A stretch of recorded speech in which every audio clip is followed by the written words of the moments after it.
Hi, welcome to Spoiler Lab. A man finds glasses in a church that reveal the true face of aliens who are secretly controlling the Earthlings. Today we will recap the story of the 1988 movie They Live. An unemployed drifter from Colorado, called George Nada, travels across America in search of a place in the sun.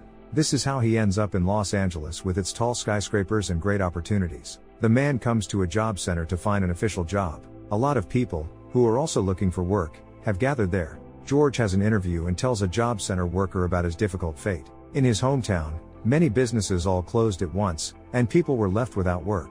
The woman listens to George without much interest and says that he doesn't have enough experience to be employed. The man gives a disappointed smile and leaves the job center. As he continues aimlessly wandering the streets of the city, George stumbles upon a preacher and stops to listen to him speak. The preacher emotionally tells a small group of bystanders that demons have captured the minds of the ruling class of the earth and control ordinary people through them. The man urges the listeners to wake up and escape the control of the ruling elites. Noticing the police car, Nada decides to walk on.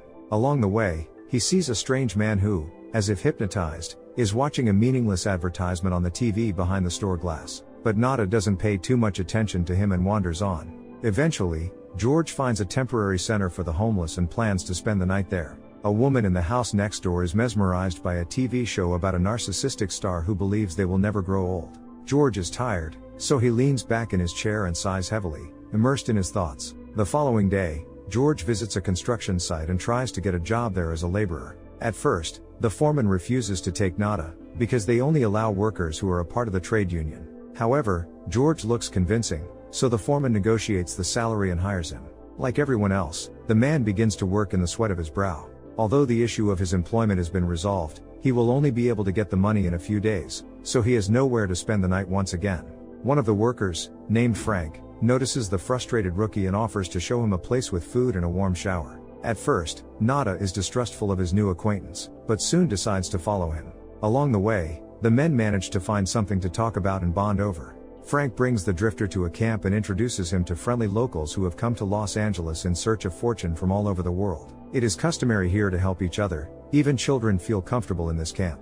One of the local men named Gilbert immediately gives George a task to make the camp cozier. It is time to have lunch, and George is given a large portion of hearty food. During the meal, Frank tells George about his life. Just like George, he moved to another city to find work to be able to provide for his family, who remained in Detroit. Frank is angry at the local elite who have lined their pockets with money and closed nearly every factory in his hometown, putting hundreds of people out of work. The man has already lost all his patience, and he is ready for drastic measures if at least one more plant closes. Frank believes that the lower classes have to fight to survive, so he friendly warns George that he's ready to compete with him for a place in the sun.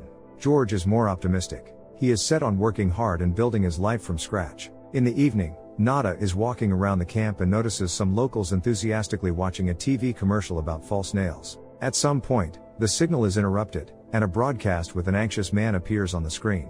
He talks about how they all live in an artificially created world. According to him, a group of scientists managed to discover that some unknown creatures send a special signal to Earth that puts people in a trance and deprives them of critical thinking.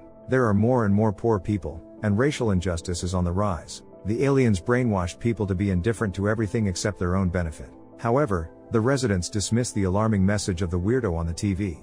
They only complain about their headaches and change the channel with the broadcast. George notices that a blind priest is standing near the group repeating every word from the broadcast. Gilbert immediately runs up to the priest. George can't hear their exchange, but figures that the men are having an argument. In a hurry, Gilbert leads the old man towards the church, located on the camp territory. George's eyes follow the retreating men for a little longer, and he suspects that they have some kind of secret. The following morning, Nada meets Gilbert by the camp entrance and decides to ask about his nightly trip to the church. The man says that the church provides a communal kitchen for the homeless, and he had to stay there overnight to put everything in order. On top of that, Gilbert informs him that he sings in the church choir, and the rehearsal is about to start. The same broadcast with the mysterious man appears on the TV again, and he urges to stop the transmission of the signal, hypnotizing people immediately. The broadcast induces severe headaches again, and the residents breathe a sigh of relief when the TV switches back to the baseball game. Anxious, Gilbert hurries to the church again, and this time George decides to follow him. He can indeed hear the choir singing in the church, so he assumes he won't arouse any suspicion by going inside. In the church, he discovers a chemical mini-laboratory and a mysterious inscription on the wall: "They live, we sleep." The man notices a tape recorder, which is loudly playing the singing of the choir. It only serves as a cover to drown out the noises of the secret meeting that is taking place behind the wall. In the next room, Gilbert, the man from the TV, and other members of the secret group are trying to hack the channel once again to play their recording for a longer time and reach more viewers. The members of the group want to recruit as many people as possible to communicate their ideas to the society more effectively and efficiently. Hearing their conversation, George backs away and accidentally stumbles upon a secret vault with an abundance of boxes. He decides to leave this mystery for later, closes the vault and is about to leave when he stumbles upon the blind priest. The priest feels his face and hands and then releases George. He realizes that George is the laborer, and immediately, with no hesitation, starts talking about the revolution. George is disturbed by all of this, and he runs out of the church. The preacher yells after the guy that he will eventually come back. A police helicopter appears and begins to circle over the church, which makes the attendees of the meeting nervous. Soon the helicopter flies away, and George borrows binoculars from a local teenager and continuously monitors what is happening in the building. Gilbert and his henchmen carry boxes out of the building and put them in the car. George's surveillance is interrupted by Frank. Nada immediately tells his friend about what he just saw in the church, but Frank doesn't want to get into trouble and advises him not to interfere with whatever is going on either. Meanwhile, the car filled with the boxes pulls away from the church. George watches the church with the binoculars all day, but nothing else happens. In the evening, the camp and the church are surrounded by the police. The people are confused about what exactly they are guilty of, so they silently observe what is going on. Suddenly, the police, with the help of bulldozers, begin to demolish the numerous tents and trailers of the residents, and they scatter in a panic. Horrified, George watches the chaos unfolding as the police ruthlessly destroy the lives of good people. Law enforcement officers catch and corner the priest and the preacher from the TV. They desperately try to resist, but the police beat them till they no longer breathe. The same fate awaits everyone who doesn't escape from the camp. George can't do anything to help those who have already been taken by the police, but he saves a teenager who is huddled in a corner in fear. Having barely escaped from the police, George and the frightened teenager climb onto the top floor of a dilapidated church. After wandering through the corridors, they find a room where the remaining survivors are hiding.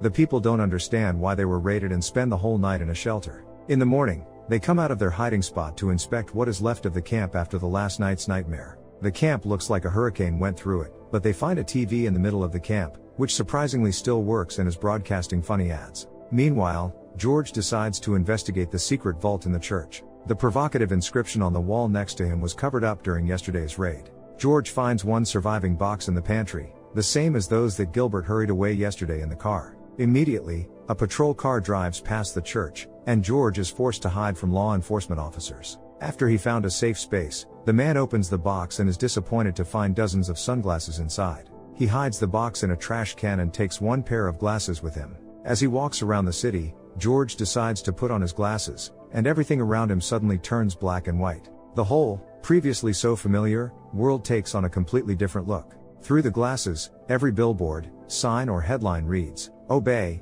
marry, breed, consume, buy, don't think, watch TV," and so on. Instead of glossy pictures in magazines, he sees a set of manipulative phrases and calls for submission. Even people who previously seemed ordinary now show their true monstrous face through the glasses. He takes them off and puts them back on several times to make sure the man standing in front of him really looks like an alien creature. The strange man watches George suspiciously, but fortunately doesn't say or do anything. Once again, George puts the glasses on and sees the inscription "This is your God" on the banknotes. He also discovers that there are transmitters installed at every traffic light in the city that broadcast a hypnotizing voice. It says the order over and over again: sleep. Nada soon realizes that not all people are the same. Amazed, he watches ordinary humans calmly communicate with those who look like alien monsters, and it immediately becomes clear that monsters are the most successful in the society. Entering the supermarket, George pays attention to a politician's speech on the TV, and an alien is also hiding behind his face. The guy begins to laugh hysterically at this revelation. He can't help but insult the lady pushing him, who also looks like a monster through the glasses. He tries to explain to the ordinary people around him that this is a monster standing in front of them, but by doing so he only blows his cover. The lady informs other aliens about a person who can see their real appearance through the walkie-talkie in her wristwatch and describes his appearance. Having received the message, the other aliens move towards him. George runs out into the street, horrified. Here, many aliens are looking intently at him, but the man doesn't notice them and insults the monster woman. He is then immediately caught by the fake police. They interrogate George and ask him where he got the glasses, but the guy doesn't tell. Then, the guards threaten him and try to convince him to join them. However, George doesn't give in so easily. He beats the law enforcement officers, grabs their weapons and gets rid of them. Police cars immediately begin to arrive at the scene. Armed, George decides to hide in the bank. There, he discovers that half of the visitors are aliens as well. Driven by the adrenaline, the guy opens fire on aliens who are hiding under the guise of people. One of the aliens calls another squad of police and magically disappears before George can shoot him. In an attempt to escape from the alien pursuers, he runs out of the bank and notices a drone following him. George knocks it down and then goes to a closed parking lot where he meets a pretty girl named Holly. He makes sure that she is human, takes the girl hostage and orders her to take him to her house. This is the only way for him to escape from his pursuers, who are rushing to the bank. At Holly's house, George falls to the floor, exhausted, and tries to explain the reason for his actions. He apologizes to the girl for the inconvenience caused. He tells her that their world is in danger and that the power has been seized by evil creatures that control everyone around them. George invites Holly to put the sunglasses on and see for herself, but the girl refuses and doesn't believe him. When the man closes his eyes in exhaustion, Holly tries to walk quietly past him, but he watches her every move. After a while, George calms down and asks his hostage what she does. Holly reveals that she works as an assistant director in television. George remembers that the aliens are sending their signal through the TV and wants to break it. As soon as the guy loses his guard, the girl breaks the bottle on his head and pushes him out of the window. After falling from the second floor, George miraculously survives, but loses his sunglasses. Meanwhile, Holly informs the police about what happened and calls a police squad to her address. Nada is forced to hide from the guards again and finds a safe spot under the bridge. After dark, the guy reaches another neighborhood and spends the night in the street. The next day, he comes to the construction site to ask for Frank's help to fight against the alien creatures. His friend is terrified of him, as George just staged a massive shooting and eliminated a lot of people. George tries to tell Frank that they weren't people, but aliens in disguise. However, he doesn't want to listen to anything George is saying and tells him to go away. Then, George comes to the place where he hid the box full of sunglasses, but all the trash cans are empty. The man sees a garbage truck parked nearby. He climbs into the back of the truck and, rummaging through the garbage, finds a few surviving pairs of glasses. Frank becomes an accidental witness to George's trash adventures. Frank gives his friend his salary and says that he can't help him anymore. George insistently asks his friend to put the glasses on, so he can see the real world too. But Frank refuses and believes that his friend has gone crazy. Tired of distrust, George decides to punch his friend, and a fierce fight ensues between them. In the end, Nada kicks his friend to the ground and forces the glasses on him. Amazed, Frank finally believes George, horrified by the reality. The friends rent a room at a nearby motel, where they discuss their next course of action. Frank assumes that there are other people who see the aliens, and they must look for them. George tells him a story from his childhood. Living in dire poverty, he was constantly abused by his father. Severe class inequality caused hatred in ordinary people, which fueled the aliens all these years. Now George intends to take revenge on them for his broken life. In the morning, the friends meet Gilbert at the motel, who is also wearing sunglasses. He invites them to a secret meeting of like-minded people, which is taking place that evening. The friends arrive at the address and meet other seers of different ages. They exchange the sunglasses for modern lenses that are safer for the eyes and give a clearer picture. Gilbert tells them in detail about who these creatures that flooded the earth are. It turns out that the alien invaders are recruiting ordinary humans for their own purposes, promising them wealth and power in return for their faithful service. For them, the earth is just a business and a temporary source of resources for the creation of the third world. All global catastrophes and climate change are also their work. When the aliens completely exhaust the earth, they will move on to enslave new planets. One of the members of the resistance unit shows Frank the alien watch, which he decides to take. The protesters have not been able to crack the secret code on the alien device, which allows them to move in space freely and talk to each other. Gilbert gathers everyone and says that they still don't have enough men for a massive attack. But the group is belligerent and assures that action must be taken immediately. Gilbert calms the crowd and suggests that they first should find the source of the signal and hack it to wake people out of their trance. Holly appears in the room and gives a clue on where the signal might be. She nervously fiddles with George's sunglasses and apologizes to him for what she did. Their conversation is interrupted by the sudden appearance of the police, who open fire on the group. Most of the resistance members were lost while trying to escape, but George, Frank and Holly managed to escape the building unscathed. Armed to the teeth, the friends shoot back at the aliens and hide in a street alley.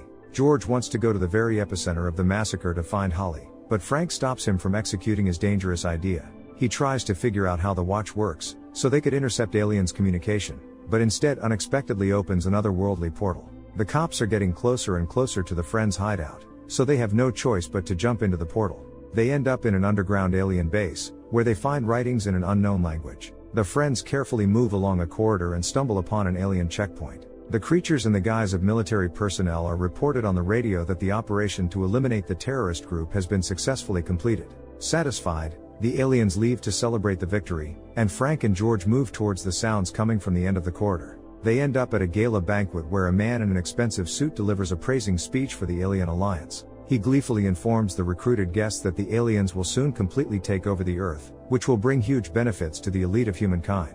Then he shares the statistics of their success with the audience, which causes universal delight and applause. The friends are approached by one of the former residents of the camp, who also took the side of the invaders. He decides that George and Frank have also been recruited by the aliens and is surprised that they are still dressed as poor people.